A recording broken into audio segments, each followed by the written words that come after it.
তিনি বেশ উদ্বিগ্ন ছিলেন, তিনি উত্তেজিত, আবেগপ্রবণ ছিলেন, তিনি ঠিকমতো বসতেও পারছিলেন না। কতজন? তিনি বেশ নার্ভাস ছিলেন। আমি তাদেরকে বললাম, পরিমিত শক্তি প্রয়োগ করো, জনতাকে গুলি করো না। জুলাইয়ে শিক্ষার্থীদের বিক্ষোভ দমাতে হেলিকপ্টার থেকে গুলির নির্দেশ দিয়েছিলেন সাবেক প্রধানমন্ত্রী শেখ হাসিনা। চাঞ্চল্যকারী তথ্য উঠে এসেছে কাতার ভিত্তিক সংবাদ মাধ্যম আল জাজিরার অনুসন্ধানে।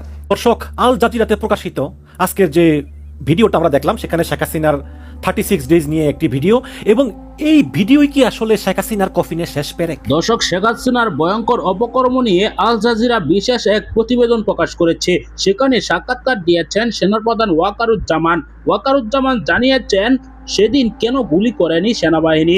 সেনাবাহিনীর কথা শুনলে আপনি চমকে যাবেন। 4 আগস্ট যে সেনাবাহিনীর একটি বৈঠক হয়েছিল, সেই বৈঠকে কি সিদ্ধান্ত নিয়েছিল সেনাপ্রধান, এই ভিডিওতে জানতে পারবেন বিশেষ এই সাক্ষাৎকারে। না টেনে পুরো ভিডিওটি দেখবেন, শেষে আরো চাঞ্চল্যকর তথ্য রয়েছে। এক সেকেন্ডও না টেনে দেখতে থাকুন, একটি লাইক করে আমার সাথেই থাকুন। সেনা কর্মকর্তারা ক্রমশ উদ্বিগ্ন হয়ে উঠছিলেন। আর না, যথেষ্ট হয়েছে। আমরা একমত হই যে আমরা কোনো গুলিবর্ষণ করব না।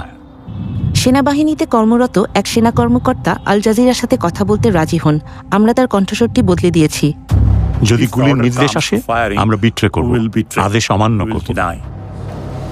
সেনাবাহিনীর প্রধান জেনারেল ওয়াকারুজ্জামান, যাকে মাত্র কয়েক সপ্তাহ আগে শেখ হাসিনা পদোন্নতি দিয়েছিলেন, তিনি নিজেই সম্ভাব্য বিদ্রোহের মুখোমুখি হয়েছিলেন। তিনি সব অফিসারদের ডাকেন মূলত তাদের মনোভাব বোঝার জন্য। সব অফিসার সেই কনফারেন্সে যোগ দেন। সেনাবাহিনীর তরুণ অফিসাররা তাদের কমান্ডারদের প্রশ্নবিদ্ধ করতে থাকেন। তারা ভীষণ রাগান্বিত ছিলেন। 3 আগস্ট আমরা প্রশ্ন তৈরি করেছিলাম, অস্ত্র ও গোলাবারুদ এই মানুষদের, আমার জনগণের, আমরা কেন এটি আমাদের জনগণের বিরুদ্ধে ব্যবহার করব? আমরা কেন নিরীহ মানুষকে গুলি করব? আমরা তো জানি না কে আমাদের শত্রু বা মিত্র। তিনি বেশ উদ্বিগ্ন ছিলেন, তিনি উত্তেজিত, আবেগপ্রবণ ছিলেন, তিনি ঠিকমতো বসতেও পারছিলেন না। কতজন? তিনি বেশ নার্ভাস ছিলেন। আমি তাদেরকে বললাম, পরিমিত শক্তি প্রয়োগ করো, জনতাকে গুলি করো না। আমরা মনে করি না যে এটা করা উচিত, কারণ নিরীহ বেসামরিক মানুষ, শিক্ষার্থীরা তো বিক্ষোভ করছিল কোনো একটা কারণে, আর পুলিশ তাদের উপর গুলি চালিয়েছিল। এটা খুবই খুবই উদ্বেগজনক ছিল, খুবই উদ্বেগজনক।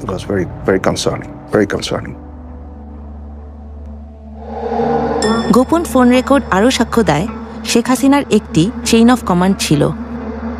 এবারে কোনো কথা নাই, এবার একবার শুরুতে দিবা, বলে দেবো, দেওয়া দেবে, বলতে থাকবে। হাসিনার ব্যক্তিগত সামরিক সচিব কর্নেল রাজীবকে একটি ফাঁদ পাতার নির্দেশ দেয়া হয়।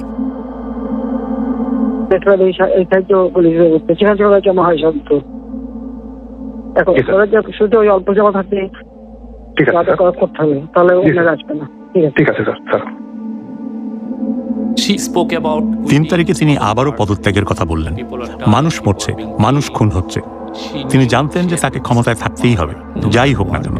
তাই 4র্থ দিনটিও ছিল খুবই নৃশংস একটি দিন। এদিকে তারা চেষ্টা করছিল মিছিল নিয়ে গণভবনে যেতে,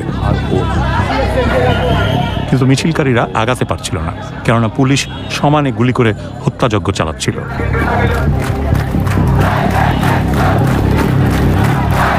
4 আগস্টের মধ্যে হাজার হাজার মানুষ গণভবন অভিমুখে মিছিল করে আসার প্রস্তুতি নেয়। হাসিনা তার নিরাপত্তা প্রধানদের সাথে সর্বশেষ বৈঠকটি করেন। তিনি সেনাবাহিনী প্রধানকে বলছিলেন, কেন আপনি গুলি করে সব মানুষকে সরিয়ে দিচ্ছেন না? পুলিশ খুব ভালো কাজ করছে, তারা মানুষদের হত্যা করছে। আপনার উচিত হত্যা করে হলেও আমাকে ক্ষমতায় রাখার চেষ্টা করা। অবশেষে সেনাপ্রধান, নৌবাহিনী প্রধান এবং বিমান বাহিনী প্রধান ও অন্যান্য ঊর্ধ্বতন কর্মকর্তারা অস্বীকার করলেন যে তারা এটা করতে পারবেন না, কারণ সেখানে হাজার হাজার মানুষ আছে। আমরা আমাদের নিজেদের লোকজনকে মারতে পারি না, এবং তারপরেও তিনি পদত্যাগে রাজি হচ্ছিলেন না। একসময় আমি তাকে বলেছিলাম যে এটা কোথাও যাচ্ছে না, কোথাও না। সুতরাং এইটুকুই, এটা কোথাও যাচ্ছে না। তাই আপনাকে রাজনীতিবিদদের সাথে কথা বলতে হবে, বিষয়গুলো ভিন্নভাবে সামাল দিতে হবে। এটা কোনো উপায় নয়। দর্শক, আল জাজিরাতে প্রকাশিত আজকের যে ভিডিওটা আমরা দেখলাম, সেখানে শেখ হাসিনার 36 ডেজ নিয়ে একটি ভিডিও, এবং এই ভিডিওই কি আসলে শেখ হাসিনার কফিনের শেষ পেরেক? এই প্রশ্নটা আমার থাকবে এবং এটার উপরে ভিত্তি করে আলোচনা থাকবে। দেখুন, আমরা শেখ হাসিনার বিরুদ্ধে প্রথম ডকুমেন্টেড একটা রিপোর্ট পাই, জাতিসংঘের থেকে। যেহেতু জাতিসংঘ এটা ডকুমেন্টেড করেছে, তারা ভিডিও আকারে প্রকাশ করেনি, এই জন্য আমরা অনেকেই সেটা পড়িনি, এবং যেহেতু এটা ইংলিশে লিখেছে অনেকেই আমরা সেটা জানি না, এবং এটা অনেক বড় একটা বইয়ের মতো। এটা হচ্ছে একটা ডকুমেন্টেড দলিল। কিন্তু তারপরে আমরা দেখলাম যে কিছুদিন আগে বিবিসি একটা ডিটেলস একটা রিপোর্ট করেছে, এবং সেই রিপোর্টে বিবিসি দেখিয়েছে যে কিভাবে শেখ হাসিনা নির্দেশ দিচ্ছেন মানুষের উপর গুলি করার জন্য, এবং বিবিসি সেটা কিন্তু পরীক্ষা করে দেখেছে যেটা আসলে শেখ হাসিনার গলা। এবং এই আল জাজিরা রিপোর্টটা আমি বলবো যে এখন পর্যন্ত শ্রেষ্ঠ একটা রিপোর্ট, এবং এই রিপোর্টটা সবারই দেখা উচিত। এবং ধন্যবাদ জানাই আল জাজিরাকে যে তারা 2-3 বছর আগে কিন্তু all the prime minister man নামে একটা ডকুমেন্টারি করে প্রথম এই শেখ হাসিনার এবং তার সেনাপ্রধান আজিজের মুখ সম্বোধন করে দিয়েছিল। এবং এবার আজকে এই আল জাজিরা যে রিপোর্ট করলো, এতে আমরা অনেক কিছু জানলাম যেটা আমরা আগে জানতাম না। এবং এই আল জাজিরা রিপোর্টটা কেন অন্য রিপোর্ট থেকে আলাদা, আমি যদি একটু বিশ্লেষণ করি, আমরা দেখবো যে সেখানে শেখ হাসিনার অনেকগুলো ফোন কনভারসেশন, সালমান এফ রহমানের ফোন কনভারসেশন, এমনকি পুলিশের প্রধান মামুনের ফোন কনভারসেশন, যা ইতিপূর্বে কিন্তু আমরা এর আগে দেখিনি। আমরা একটা একটা করে শুনতে চাই। প্রথমে আমরা শুনবো ছাত্রলীগের সেক্রেটারি শেখ ওয়ালিউর রহমান ইনান, তার সঙ্গে শেখ হাসিনা কনভারসেশন করতেছে, এবং ছাত্রলীগের সাধারণ সম্পাদক ইনানের সঙ্গে শেখ হাসিনার কনভারসেশন শুনবো। এবং এই কনভারসেশনে শেখ হাসিনা ইনানকে নির্দেশ দিচ্ছেন যাতে ছাত্রলীগ আন্দোলনকারীদেরকে কঠোর হস্তে দমন করে। আসসালামু আলাইকুম। আর ক্যাম্পাসের পরিস্থিতি মোটামুটি স্বাভাবিক হয়ে আসছে, ছেলেদের হল অধিকাংশই ফাঁকা হয়েছে, তবে এরপরও ভিতরে পুলিশের সার্চ করতে হবে। আমাদের দলীয় সিনিয়ররা অনেকে প্যানিক হয়ে যাচ্ছিল, মানে কি করব ডিরেকশন দিতে পারতেছিল না, এই জন্য আজকে আপনাকে বারবার ফোন দিয়েছি। আপনি কিছু মনে করেন না? আমি কেন মনে করবো, আমি তো সেদিন সারা আছি, কালকেও তো দক্ষিণে উত্তরে বলে দিচ্ছি যেখানে যা দরকার।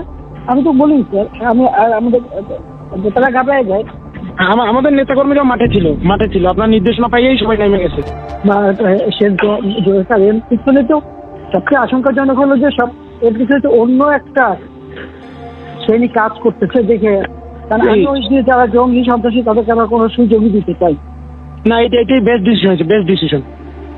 হয়তো আমি তো জানি, আমরা তো আন্দোলন সংগ্রাম করে পড়তে আসছি। এরপর 16ই জুলাই যখন পুলিশের গুলিতে আবু সাইদ মারা যায়, সেই আবু সাইদের পোস্টমর্টেম রিপোর্ট ঘুরিয়ে দেওয়ার জন্য চিকিৎসকের উপর চাপ প্রয়োগ করা হয়, এবং এই সংক্রান্ত একটা টেলিফোন কনভারসেশনও ফাঁস হয়েছে, যেখানে আমরা দেখেছি যে শেখ হাসিনার উপদেষ্টা সালমান এফ রহমান তিনি পুলিশের প্রধানকে ফোন করে বলতেছেন যে এই রিপোর্টটা আসলে যাতে পরিবর্তন করা হয়। এটা আমরা আল জাজিরার প্রতিবেদনে দেখেছি। দর্শক, শেখ হাসিনার বিষয় নিয়ে একের পর এক তথ্য বেরিয়ে আসছে, আন্তর্জাতিক মিডিয়াগুলাও শেখ হাসিনার অপকর্ম তুলে ধরছে। এবার চতুর্দিক থেকে ফেসে যাচ্ছেন সাবেক প্রধানমন্ত্রী শেখ হাসিনা।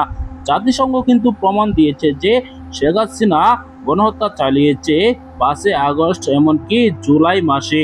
এরকম তথ্য কিন্তু একের পর এক সামনে আসায় কঠিন বিপদে পড়তে যাচ্ছে শেখ হাসিনা। শেখ হাসিনাকে এখন ভারত থেকে ফিরিয়ে আনা সহজ হচ্ছে। শেখ হাসিনাকে অবশ্যই বিচারের মুখোমুখি হবে যখন আন্তর্জাতিক মিডিয়া এ সকল খবর প্রকাশ করছে, যখন এটি জাতিসংঘ তারা শেখ হাসিনা যে হত্যা চালিয়েছে সেটি তারা বুঝে গিয়েছে। এবার কঠিন বিপদে কিন্তু পড়তে যাচ্ছে শেখ হাসিনা। শেখ হাসিনাকে কখন দেশে আনা হবে এই বিষয়ে কিন্তু এখন পর্যন্ত কোনো তথ্য পাওয়া যাচ্ছে না। অবশ্যই কিন্তু তাকে দেশে ফিরে আনা সম্ভব হবে, এটাই ধারণা করছেন রাজনৈতিক বিশ্লেষকরা। দর্শক, আপনার কি মতামত কমেন্টে জানিয়ে দিন।